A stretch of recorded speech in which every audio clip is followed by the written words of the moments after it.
एक शांत सुबह अरुणाचल की पहाड़ियों पर सूरज की पहली किरणें फैल रही थीं। एक साधक ने रमन महर्षि के चरणों में बैठकर अपनी शंका रखी। गुरुदेव, लोग कहते हैं कि ईश्वर काशी में रहते हैं, वृंदावन में बसते हैं या हिमालय की गुफाओं में विराजमान हैं। क्या सच में ईश्वर किसी विशेष स्थान में है? अगर हाँ, तो फिर हम उन्हें वहां क्यों नहीं देख पाते?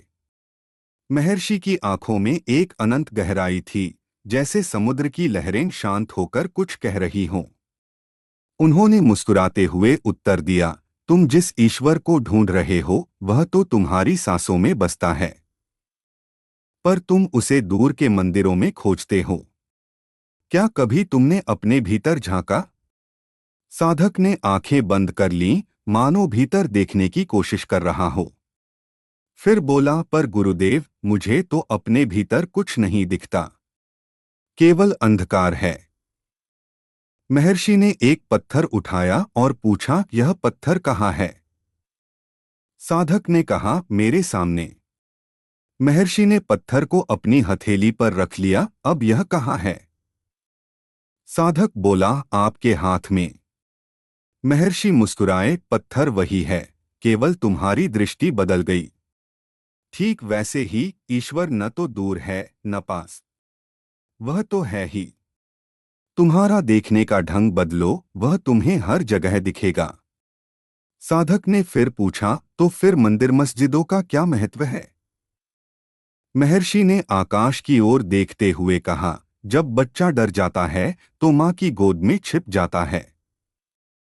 मंदिर वह गोद है जहां भक्त डरकर छिपता है, पर जब वह बड़ा हो जाता है तो जान लेता है कि मां तो हर जगह है। एक पल रुककर उन्होंने कहा, मंदिर सीढ़ी है, मंजिल नहीं। जो मंदिर में ईश्वर को पूजता है वह अच्छा, पर जो मंदिर को छोड़कर ईश्वर को पहचान ले वह ज्ञानी। साधक की जिज्ञासा बढ़ती गई, गुरुदेव, क्या ईश्वर इस ब्रह्मांड से भी बड़ा है? महर्षि ने एक दीपक जलाया और पूछा, यह प्रकाश कहाँ तक फैला है? साधक ने कहा, इस कमरे में। महर्षि ने दीपक बाहर ले जाकर रख दिया। अब कहाँ तक है? साधक बोला, अब बाहर भी। महर्षि ने दीपक बुझा दिया। अब कहाँ है? साधक चुप हो गया। महर्षि बोले, जहां प्रकाश था वहां अंधकार है। पर क्या अंधकार प्रकाश को मिटा पाया? नहीं, वह तो केवल छिप गया। ईश्वर भी ऐसे ही है, न तो आता है न जाता है, केवल तुम्हारी दृष्टि में आता जाता लगता है। सूर्यास्त हो रहा था। साधक की आंखों में एक नई चमक थी। उसने पूछा, तो फिर अंतिम सत्य क्या है? महर्षि ने अपना हाथ साधक के हृदय पर रखा। जिसने यह प्रश्न पूछा वही ईश्वर है। तुम जिसे ढूंढ रहे हो वह तुम्हारे भीतर ही बैठा है। पहाड़ों, नदियों, मंदिरों में मत खोजो, अपने हृदय की गुफा में झांको, वहां वह प्रतीक्षा कर रहा है। साधक की आंखों से आंसू बह निकले। इस बार डर के नहीं, अनुभूति के आंसू। उसे लगा जैसे कोई भारी बोझ उतर गया हो। महर्षि ने अंतिम वचन कहे, ईश्वर न तो कहीं है न कहीं नहीं है, वह तो वही है जो यह सब देख रहा है। और वह देखने वाला, वह तुम हो। साधक ने आंखें बंद कीं।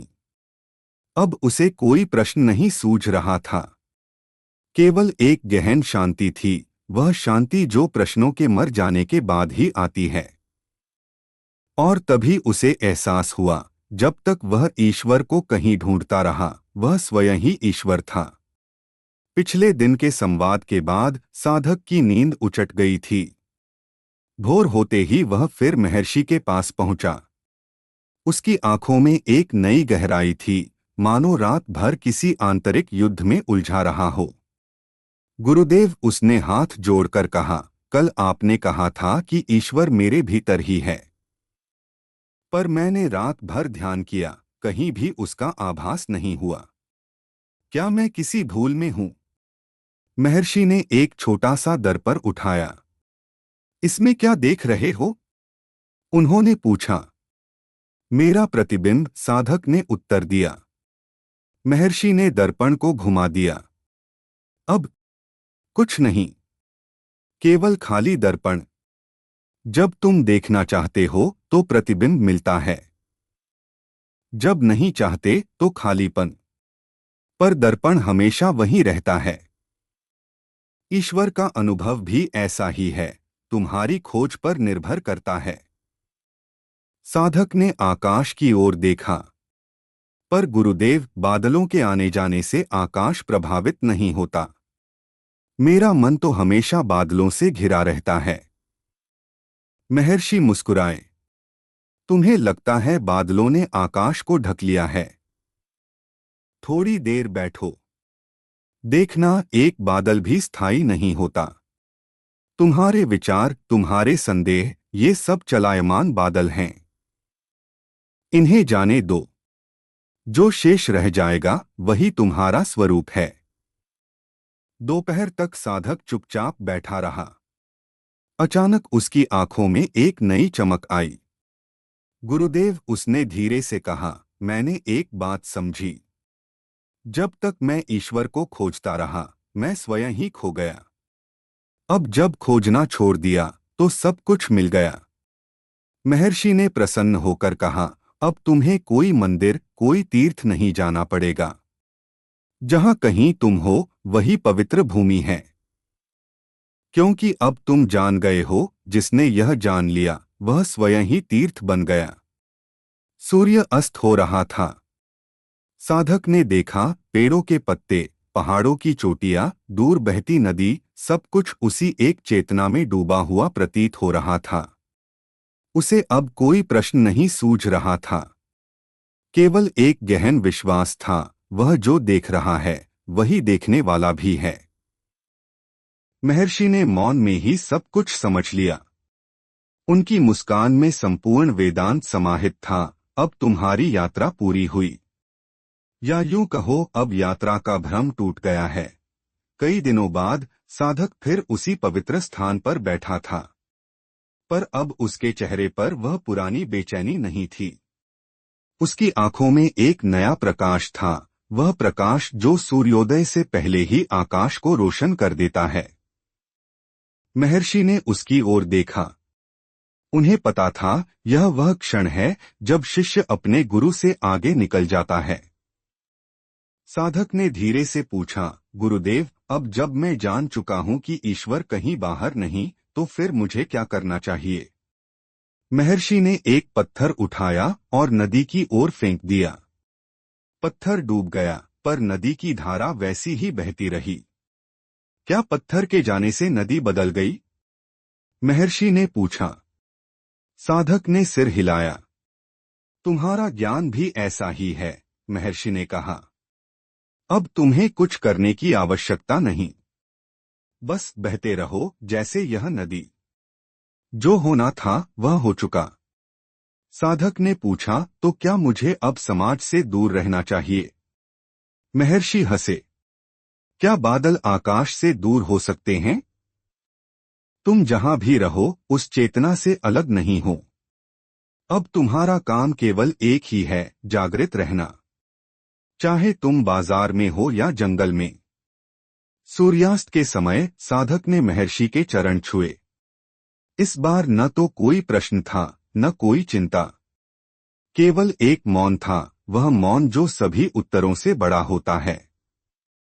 महर्षि ने आशीर्वाद दिया, जाओ। अब तुम स्वयं ही अपने गुरु हो। याद रखो, जिसने तुम्हें खोजा वही तुम हो। जिसे तुमने पाया वह भी तुम ही हो। जाते जाते साधक ने पलटकर देखा। महर्षि अब वहां नहीं थे, या शायद हर जगह थे। पेड़ों में, पहाड़ों में, अपने ही हृदय में। उसने महसूस किया, ईश्वर कभी किसी स्थान विशेष में नहीं रहा। वह तो वही था जो सब कुछ देख रहा था, और वह देखने वाला अब जाग चुका था। साधक जब नगर लौटा तो सब कुछ वैसा ही था, पर सब कुछ बदल चुका था। वही बाजार, वही लोग, पर अब उसकी दृष्टि में कोई भेद नहीं रहा। एक भिखारी ने हाथ फैलाया तो उसने देखा वह हाथ उसका अपना ही हाथ था। सेठ के अहंकार में उसे अपना ही भ्रम नजर आया। अब वह चाय की दुकान पर बैठता तो लोग पूछते, साधु महाराज, आपको ईश्वर कहाँ मिले? वह मुस्कुराता, जहां मैंने खोजना छोड़ दिया। बच्चे उसके पास आते तो वह कहता, तुम्हारे भीतर ही वह छुपा है जिसे तुम बड़े होकर ढूंढोगे। एक दिन एक युवक ने पूछा, महाराज, क्या आपको अब भी ध्यान करना पड़ता है? साधक ने आकाश की ओर देखा, पक्षी को उड़ने के लिए क्या ध्यान करना पड़ता है? जब तक तुम और मैं का भेद रहा तब तक साधना थी, अब तो बस प्रवाह है। वर्षों बाद जब साधक ने शरीर छोड़ा तो उसके चेहरे पर वही शांति थी जो कभी महर्षि के चेहरे पर देखी थी। लोग कहते हैं उसके अंतिम शब्द थे, देखो मैं जा कहाँ रहा हूँ, मैं तो वही हूँ जहाँ सदा से था। आज भी उस नगर के लोग कहानी सुनाते हैं, कभी कभी सुबह के धुंधलके में कोई उस साधक को नदी किनारे बैठे देख लेता है, पर पास जाते ही पता चलता है वहां कोई नहीं। केवल एक मौन है जो सबको याद दिलाता है, तुम जिसे ढूंढ रहे हो वह तुम ही हो। कई वर्षों बाद एक नया साधक उसी पवित्र स्थल पर पहुंचा। पुराने साधक की कथाएं सुनकर वह जिज्ञासा से भरा था। उसने पूछा, क्या यह सच है कि आपके गुरु ने ईश्वर को सभी स्थानों में देखा था? बूढ़े हो चुके महर्षि ने एक फूल उठाया, इसकी पंखुड़ियों को गिनो। साधक ने गिना, 5। महर्षि ने फूल को उल्टा कर दिया, अब कितनी दिख रही हैं? साधक चकित रह गया, एक भी नहीं। महर्षि ने समझाया, ईश्वर के दर्शन भी ऐसे ही हैं।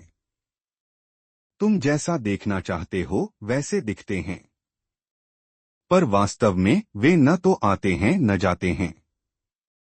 केवल तुम्हारी दृष्टि बदलती है। संध्या के समय वे नदी किनारे बैठे। महर्षि ने नदी की ओर इशारा किया, इस जल में क्या दिख रहा है? साधक बोला, सूर्य का प्रतिबिंब। महर्षि ने जल को हिला दिया, अब कहाँ है सूर्य? साधक ने आकाश देखा, वहां तो अभी भी है। अचानक साधक की आंखें भर आईं। उसे लगा जैसे कोई भारी बोझ उतर गया हो। महर्षि मुस्कुराए, अब तुम समझ गए। जो तुम ढूंढ रहे थे वह तुम्हारे देखने के ढंग में छुपा था। तो दोस्तों, यह था आज का वीडियो। अगर आपको यह जानकारी पसंद आई हो तो वीडियो को लाइक और शेयर जरूर करें। और हाँ, चैनल को सब्सक्राइब करना न भूलें। अगले वीडियो तक के लिए नमस्ते।